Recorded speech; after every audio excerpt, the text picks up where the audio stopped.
It's Saturday, a day off from work at my regular job. So it is my day to teach online. Although I don't teach as much as I used to. I don't have as many students, only 5 or 6 students right now. And they're all in China. So today I have normally 4 classes. I have to create 2 PowerPoints and teach the 4 classes. And so between I order groceries, play with the pets, scroll on TikTok, and all the other things, but I will mash up some of what happens to me on a Saturday. Let's work on creating a PowerPoint for one of my students that I'll be teaching later this afternoon. So normally I'm using an anthology that was used in American schools. This is 4th grade Treasures. We're reading in the 5th unit about wild horses. And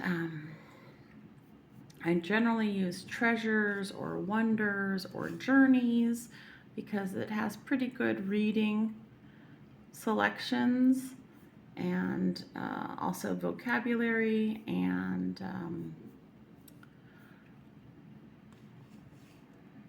grammar. I create a PowerPoint, hopefully that I can reuse with many other students in the future.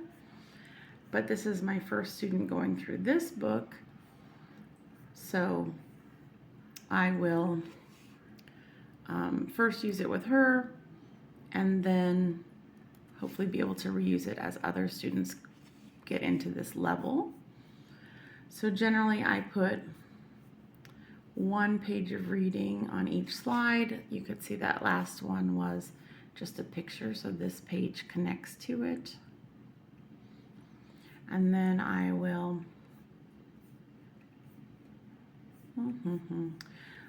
zoom the text in so that they can read it more easily on screen. But anyway, a good portion of my time is spent creating PowerPoints. I have PowerPoints already created for all of 3rd grade, and most of 4th grade. So for example, let's say 7 Spools of Thread. This is a story. This is actually the second part. I normally have the vocabulary first. Oh, look. This is a nod to Star Trek vocabulary, Prosper.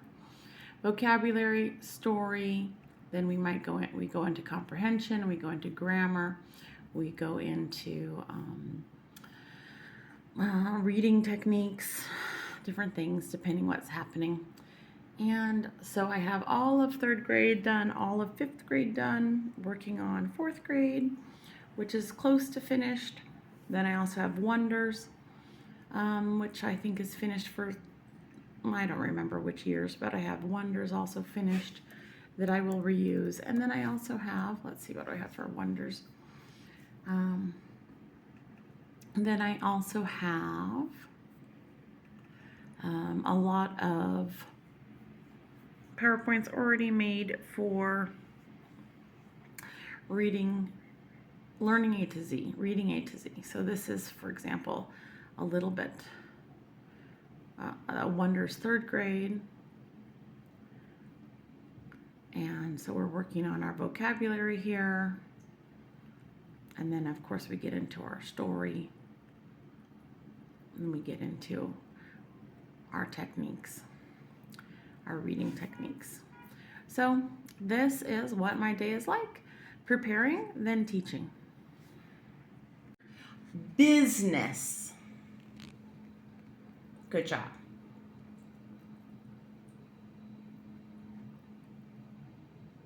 Can you read the sentence?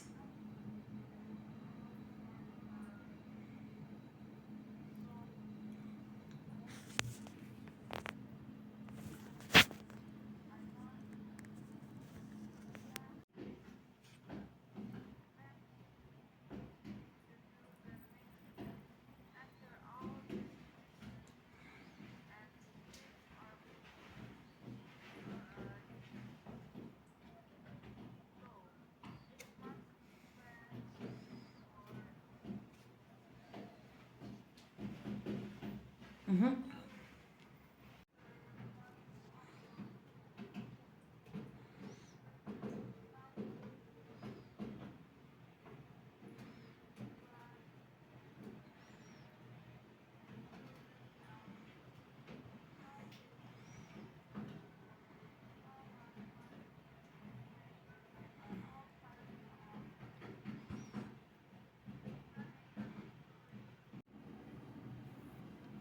I began teaching online in 2017, and I began with VIP Kid, which is or was based out of China. So I taught with VIP Kid from 2017 until 2021, end of 2021, when China made some new rules about teaching online. And at that point, because VIP Kid was basically shutting down, I had many parents who wanted to continue lessons but wanted me to teach privately. So starting basically beginning of 2022, I went ahead and began with those parents. And at that time, I probably had 9-10 parents. So it wasn't quite enough to live on. So I expanded and I taught with varsity tutors, and I taught kids in the US. And I did some Book Nook program. I taught,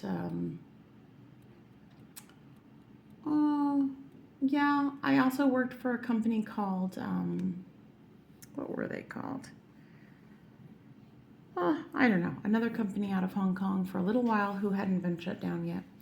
And, but the difficulty was piecemealing together all of that different work and having a decent schedule.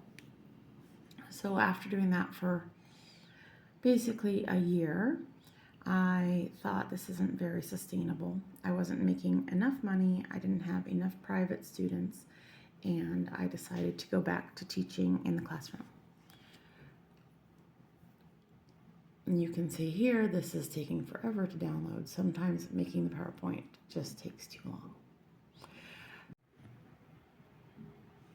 So in 2022, I started to apply for international teaching jobs.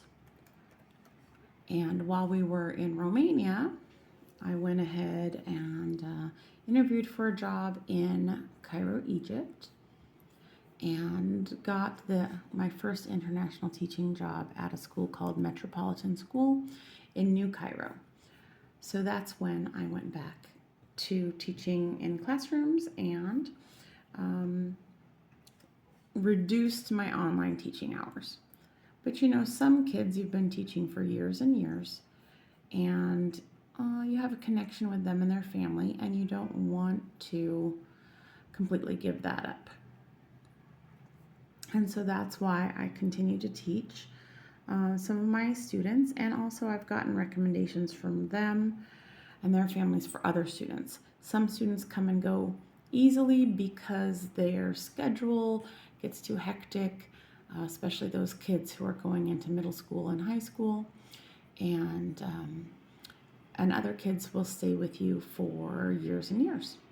So the longest student I've had right now is probably, I've been teaching for maybe 8 years. So anyway, I have to get on with this PowerPoint, but right now what I'm doing is vocabulary. So on the second story of Treasures, there are no distinct vocabulary words chosen, but there will be words that my students don't know. For example, mayor. She probably doesn't know mayor. So I'm going to choose some of these words that, or phrases like rock strewn, that maybe I will pick out and use as our vocabulary for this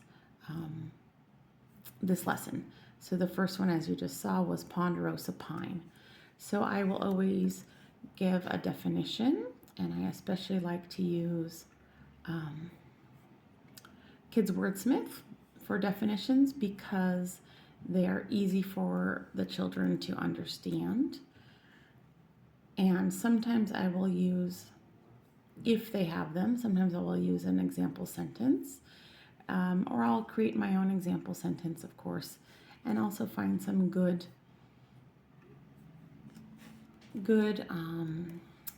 related pictures.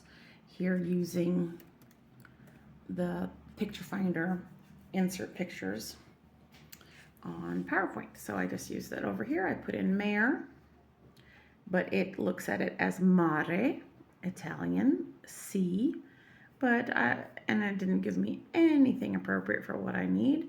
So I will have to add maybe horse.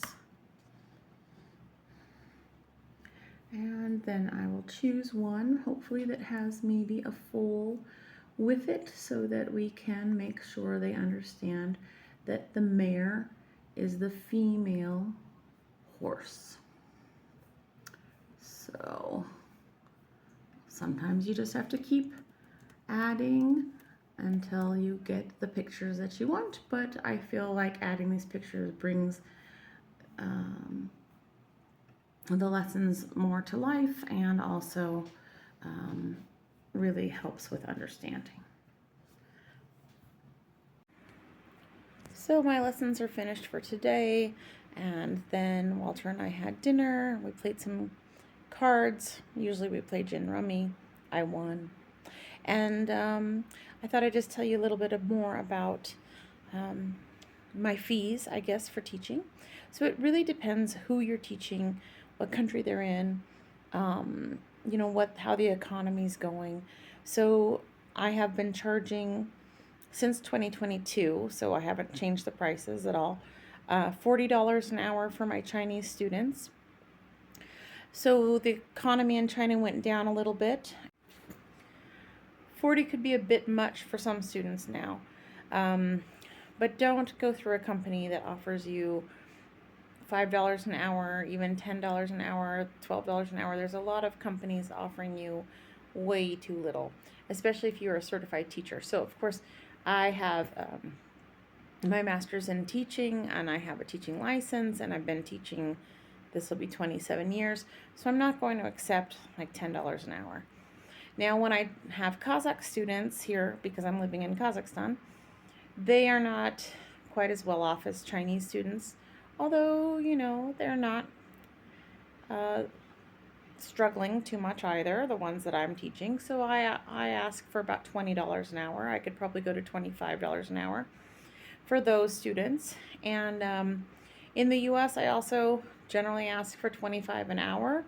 And it seems strange that I would ask for less in the US than in China, but generally education isn't seen as a priority as much in the US, and so parents aren't willing to pay as much. And normally in the US, I've worked with reading and math. And in Italy, you are probably going to get around 15 euros an hour as a private teacher, tutor. It's hard to get much more than that. You might even only get 10 euros an hour. So it just depends where you are and who you're teaching actually, and what your qualifications are. So, you can get your TESOL or TEFL or any of those certifications, but you're not going to get great pay if that's all you have. So if you want to be an online teacher, you really have to have your degree to do very much.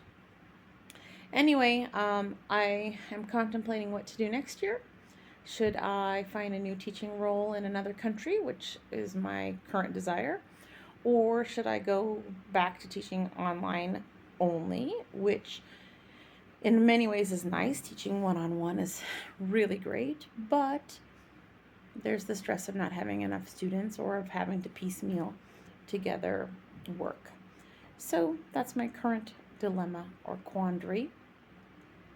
Anyway, thank you for joining me. If you have any questions about online teaching or my methods, or you're interested in my PowerPoints, just send me a message, let me know. I forgot to say that I usually use Zoom for teaching, although we can say it's technically banned in China. Students use a VPN and they get around it. But you can use VooV or Classin or other kinds of teaching platforms as well. And then I have generally been getting paid using PayPal. Although I do also have a website where I can accept Chinese payments like Alipay and WeChat Pay. In both situations, I'm charged about 5%. So it's better if they pay me directly through PayPal because the website will send it to PayPal and I'll get charged twice.